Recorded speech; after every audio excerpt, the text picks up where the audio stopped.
Sure, here is section 1 of your story script based on the outline, written with emotional clarity, direct storytelling, and no repetition or fluff. The word count is approximately 760 words as requested. David and I had been married for 7 years. Ours wasn't a perfect life, but it was deeply rooted in respect, patience, and small, ordinary joys that made every day feel stable. We'd built a modest home together. David worked a full-time job in logistics, while I freelanced as a content editor from home. We didn't have children, but we talked about it sometimes, usually late at night, laughing under the warm buzz of the ceiling fan. Then Zara called. I hadn't heard from her in years.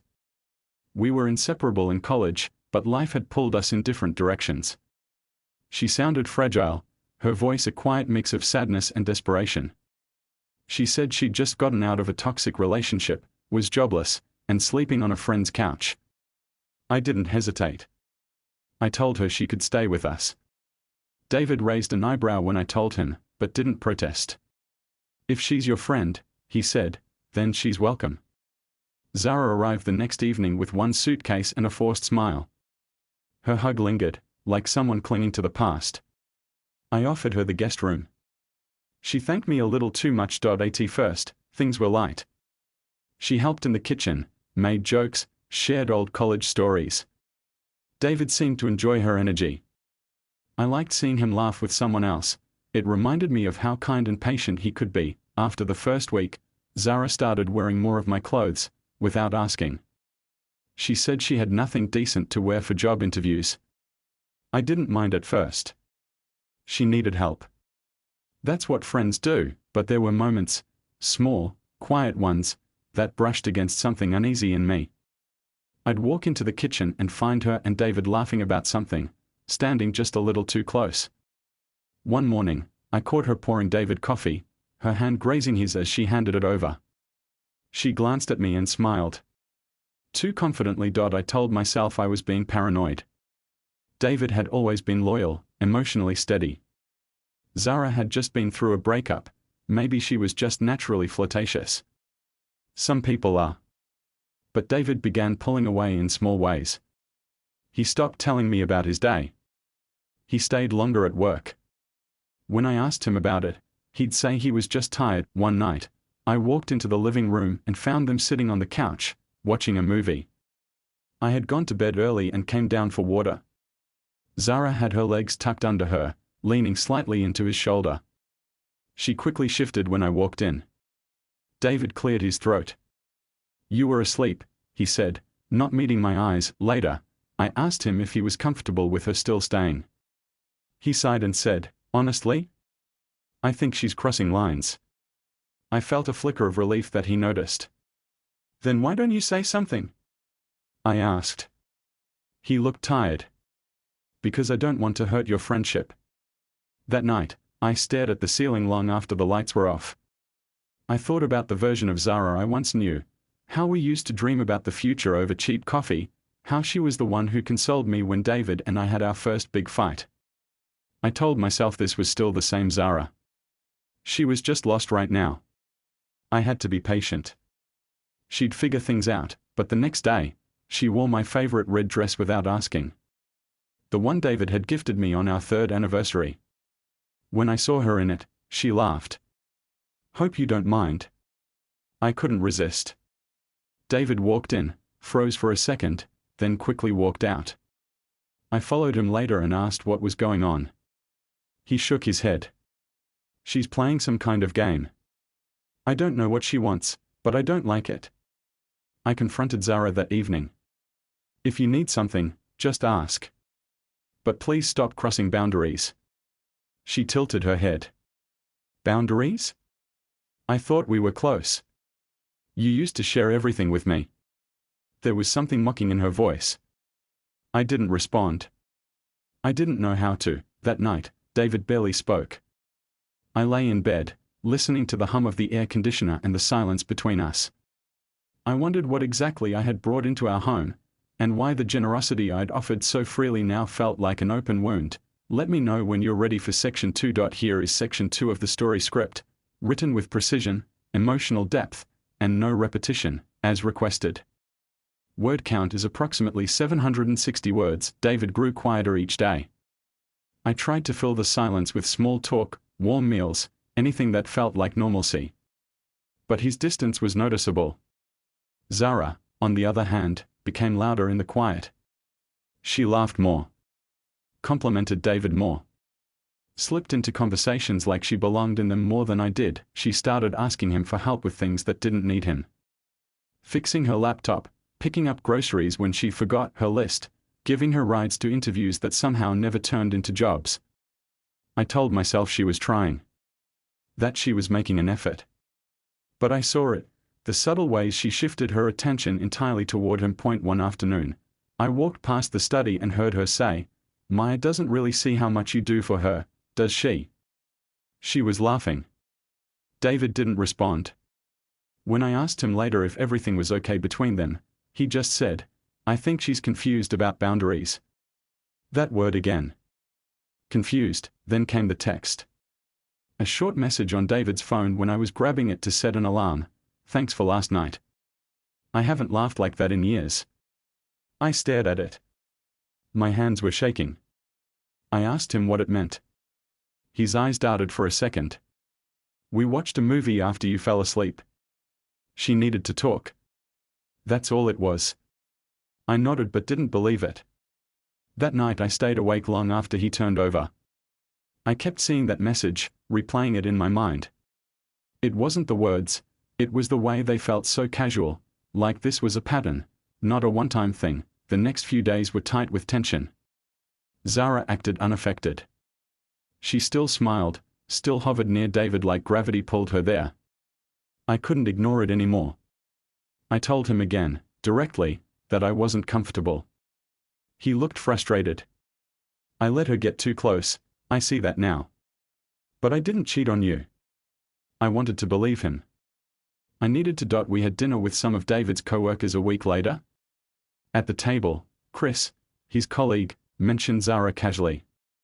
"Funny girl," he said. "She messaged me the other night. Real flirty for someone living with a married couple." David stiffened. "What did she say?" Chris laughed it off. "Something about missing intelligent company." That night, David didn't sleep. I could hear him pacing the hallway. "In the morning," he said, "I think she's playing a game with everyone, not just me." I looked at him and asked, "And did you ever play along?" He didn't answer. I started to feel like a stranger in my own home. Conversations between them happened when I wasn't around.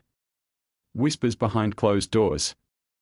I would come out of the shower and find her sitting on our bed, scrolling through her phone like it was hers. When I questioned it, she said, "You're overreacting." I was just waiting to talk to David. I began avoiding the house, spending hours in cafes, just trying to breathe. One evening, I returned early. I walked up the stairs and heard Zara's voice behind the guest room door. "He's almost there. I can tell. He just needs to admit it." There was a pause. "She's too distracted to notice anything." I didn't knock. I walked straight in. Zara jumped. Her phone was still in her hand. She tried to act surprised, but her eyes didn't lie. "Who were you talking to?" I asked. "No one," she said. "Just venting to a friend." I didn't believe her. I turned to David later that night. "Tell me the truth. I can feel it. You're not here anymore." He stood still. Then he exhaled like something heavy had been living inside him. "It happened once," he said. "She came into the room after you left to get groceries. I didn't stop her. I should have, but I didn't." The room blurred. I couldn't hear the rest of his words. I didn't want to. My legs felt like they didn't belong to me. I walked out without speaking. He didn't follow. I think he knew he shouldn't. That night, I slept in the guest room. I didn't trust anything anymore, not the walls, not the floor beneath my feet, not the man I had trusted with every part of myself. I wasn't angry yet. I was numb. The betrayal didn't feel sharp. It felt quiet. Heavy. like fog that had been building for weeks and finally settled over everything. Let me know when you're ready for section 3.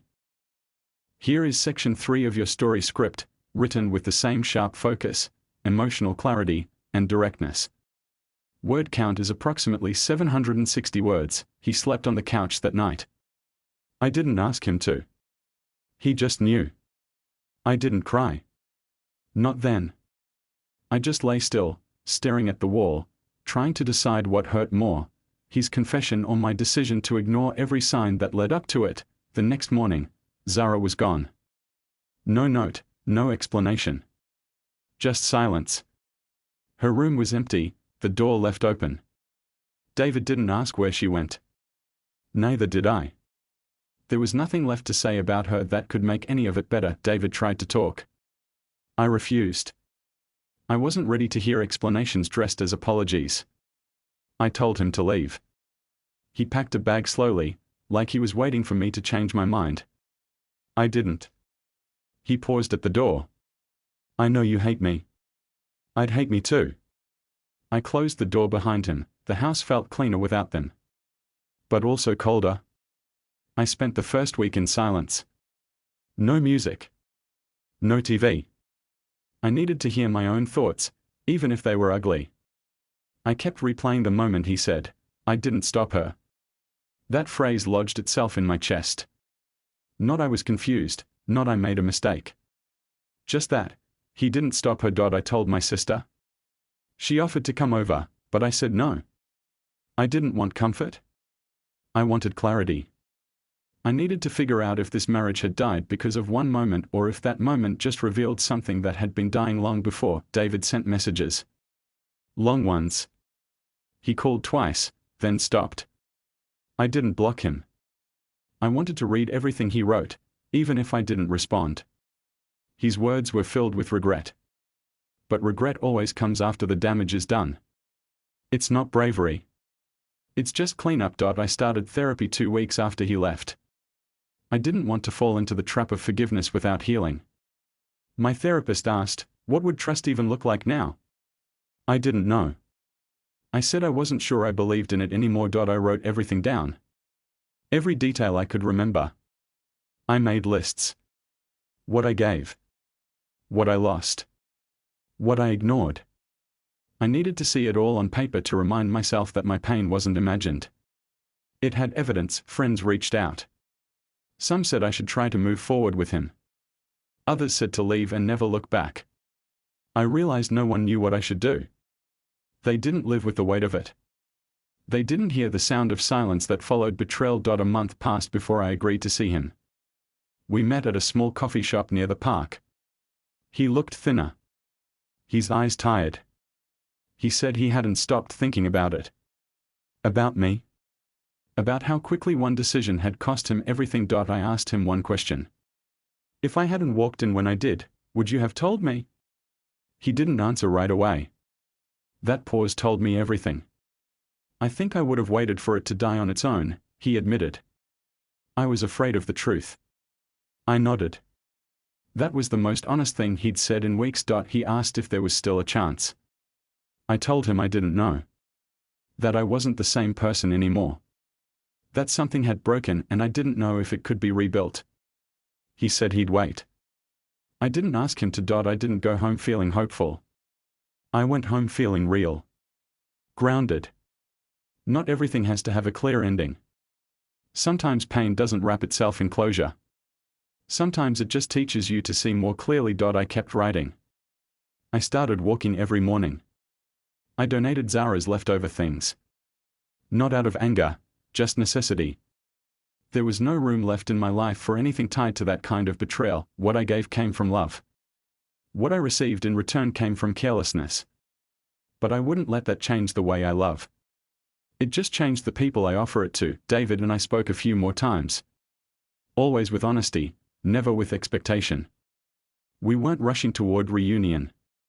We were sitting in the ruins, deciding if either of us had the strength to rebuild from truth instead of illusion. In the end, it wasn't just about infidelity.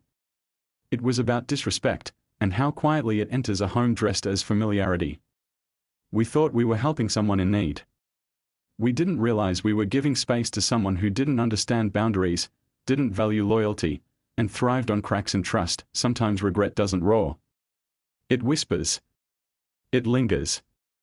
And it reminds you that kindness without caution can leave the deepest wounds. Let me know if you'd like this adapted into voiceover format or paired with faceless visual suggestions.